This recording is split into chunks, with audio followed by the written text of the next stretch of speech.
Assalamualaikum, salam sejahtera, salam GBN, salam Malaysia dan salam kuasa ketiga. So seperti biasa, jika audio jelas boleh tolong maklumkan kepada saya. Share ramai-ramai sebab shadow ban yang berterusan ya. Dan juga sertai Telegram saya Regi JC Rita Udin ya, jangan lupa sertai ya, saya akan buat banyak pengumuman di sana. Dan juga share link Telegram berkenaan dengan rakan-rakan anda. Okey. Dan bagi mereka yang mengajukan persoalan berhubung dengan kenyataan Setiausaha Agong UMNO yang mendakwa jika ahli parlimen buat ni, dia sertai pakatan lain dia ni semua saya dah ulas malam semalam, jadi anda scroll ke bawah dan rujuk. Sekarang ni saya nak ulas kenyataan atau cadangan Timbalan Perdana Menteri Datuk Seri Dr. Ahmad Zahid Hamidi bahawasanya elok pindah Perlembagaan Persekutuan sebegitu rupa supaya ianya menghalang kerajaan jatuh dalam tempoh 5 tahun. Okey. So pertama, Zahid perlu sedar bahawa langkah beberapa pemimpin parti untuk menggesa diadakan Akta Anti Lompat Parti akhirnya gagal. Terbukti gagal. Mereka cuba spin macam mana pun, tetapi akhirnya apabila saya dan beberapa orang memberi penjelasan demi penjelasan untuk mendidik rakyat di tang mana seorang ahli parlimen perlu kosongkan kerusi dan bila dia tidak perlu, anda scroll ke bawah dan anda rujuk. Ada satu live saya buat semalam berkenaan perkara ni, dan ada banyak live saya sudah jelaskan perkara ni. Saya pun buat sesi bersama dengan Muhammad Hanif Katri Abdullah dan jelaskan perkara ni.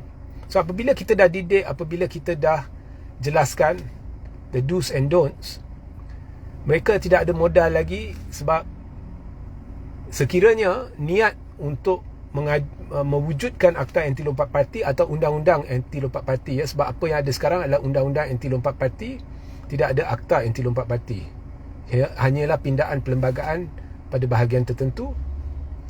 Walaupun ada benda tu, tetapi MP-MP tetap bebas untuk melaksanakan tanggungjawab berperlembagaan mereka. Sebenarnya hampir semua tanggungjawab berperlembagaan MP boleh laksanakan tanpa perlu restu parti. Bukan hanya babak berkait dengan sokong atau tidak Perdana Menteri, benda-benda lain pun boleh walaupun melanggar dasar parti. Dan sekalipun parti sudah pindah perlembagaan parti untuk diselaraskan dengan Undang-Undang Anti Lompat Parti, dan sekalipun jika MP melakukan satu tindakan yang berperlembagaan, yang termaktub dalam perlembagaan, yang tidak menepati dasar parti, dan kemudian keahlian dia tergugur secara automatik sebab parti menentukan perkara tu selepas meminda perlembagaan parti, dia tetap tidak perlu kosongkan kerusi. Jadi hanya jika MP tu keluar parti dan jadi bebas, atau keluar parti dan masuk parti lain, atau dari bebas masuk parti, dia perlu kosongkan kerusi. So bila benda ni dah dijelaskan, pemimpin-pemimpin ni sudah hilang modal. MP sudah ada setahun untuk membuat kajian rapi, untuk meneliti sedalam yang mungkin apa yang mereka boleh buat, mereka tak boleh buat. Kes Bersatu sudah buktikan bahawa walaupun dasar parti menentang Anwar, tetapi MP Bersatu memutuskan untuk sokong Anwar selagi mereka tidak keluar bersatu, mereka tidak perlu kosongkan kerusi. So seandainya niat untuk cuba mewujudkan Akta Anti Lompat Parti atau Undang-Undang Anti Lompat Parti ini dulu adalah supaya untuk mengekang apa yang MP boleh buat, tidak boleh buat, supaya ketua parti seperti Zahid boleh tentukan ya, secara peribadi apa yang dia nak, dan semua MP perlu ikut cakap dia, ianya sudah gagal. So sekarang Zahid keluar cadangan baru, pindah perlembagaan supaya kerajaan tidak boleh ditumbangkan selama 5 tahun. Okey, pertama ya, ini akan mengundang risiko berlaku salah guna kuasa, berlaku ketidakadilan lampau terhadap MP-MP dan rakyat. Bila perlembagaan dirangka, dan kalau kita lihat di banyak demokrasi di dunia, ianya adalah dinamik. Ya, pilihan raya umum adalah untuk rakyat memilih wakil mereka, wakil rakyat. Tetapi selepas itu, wakil rakyat itu mewakili rakyat untuk menentukan dari masa ke semasa perkara yang paling sesuai untuk rakyat. Jadi dalam 5 tahun tu,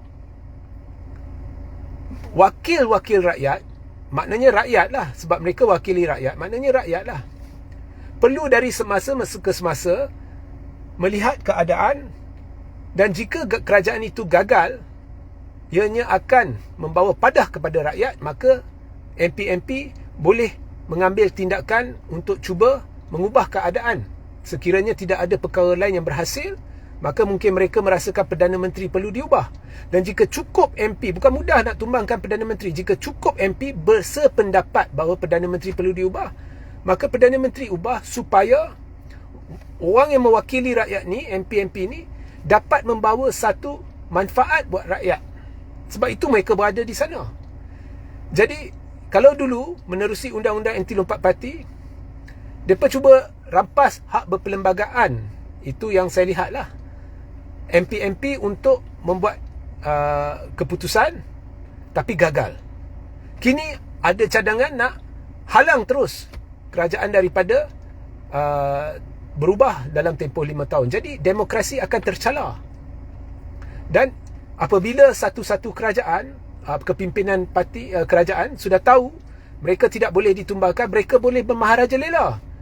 Ini dalam keadaan sekarang di mana kerajaan boleh ditukarkan secara berperlembagaan dan secara demokratik pun, kita sudah lihat Anwar Zahid bermaharajalela, ya, membuat perkara-perkara luar tabi'i. Bayangkan kalau tidak boleh kita rampas kuasa MP untuk menentukan bagi pihak rakyat, ya, rakyat yang pilih mereka jadi sebagai mewakili rakyat, adakah kerajaan berfungsi, perlu tak diubah dan sebagainya. Keadaan akan lagi teruk. Lagi teruk. Okey? Kan lebih baik kita buat cadangan untuk meminda perlembagaan supaya mereka yang tertuduh jenayah tidak boleh dilantik sebagai menteri atau timbalan menteri atau apa jua jawatan yang berkait kerajaan. Kau lihat, Anwar asyik bercerita nak perang rasuah. Kita tahu semua satu, kita tahu itu retorika semata-mata. Sebabnya, sebelum pilihan raya, janji kepada rakyat, kami tidak akan kerjasama dengan kleptokrat dan kami akan heret, ya, orang yang terpalit dengan skandal LCS ni ke muka pengadilan. Dan mereka menumpu kepada Zahid. Mereka terbitkan bukti hitam putih penglibatan Zahid dalam perolehan skandal LCS. Siapa yang dedah? Rafizi. Kemudian dipersetujui oleh Fahmi Fadzil. Anthony Loke buat dalam satu wawancara, hentam Zahid, penipu, kantoi menipu, terlibat dalam skandal LCS, dia minitkan mesyuarat, bla bla bla. Anwar pun bercakap berkenaan Zahid. Habis pilihan raya, tak dengar pun pasal skandal LCS. Tapi Zahid yang pada ketika itu berdepan 47 pertuduhan jenayah dinaikkan sebagai timbalan Perdana Menteri.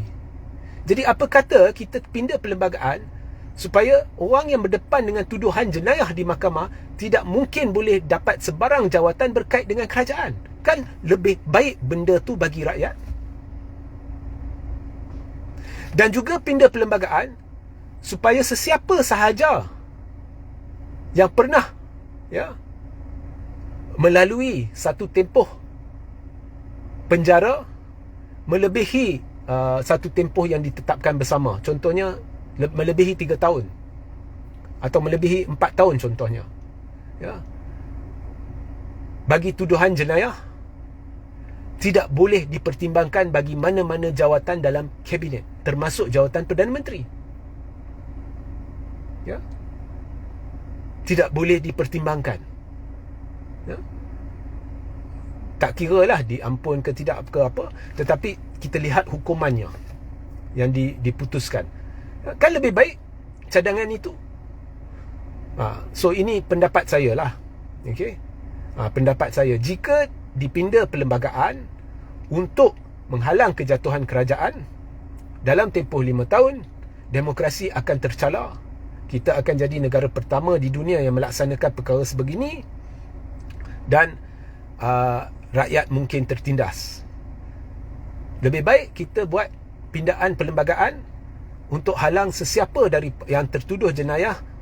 Selagi belum dibersihkan nama dia, dia tidak boleh menjawat sebarang jawatan dalam kerajaan, jawatan yang berkait kerajaan. Lebih baik juga kita pindah perlembagaan supaya seorang bekas banduan yang telah menjalani hukuman penjara bagi tuduhan jenayah bagi satu tempoh yang kita tentukan bersama, dia tidak mungkin boleh dipertimbangkan untuk jawatan kabinet maupun jawatan Perdana Menteri. Itu cadangan saya. Sehingga kita berjumpa di lain masa. Assalamualaikum, salam sejahtera, salam GBN, salam Malaysia dan salam kuasa ketiga.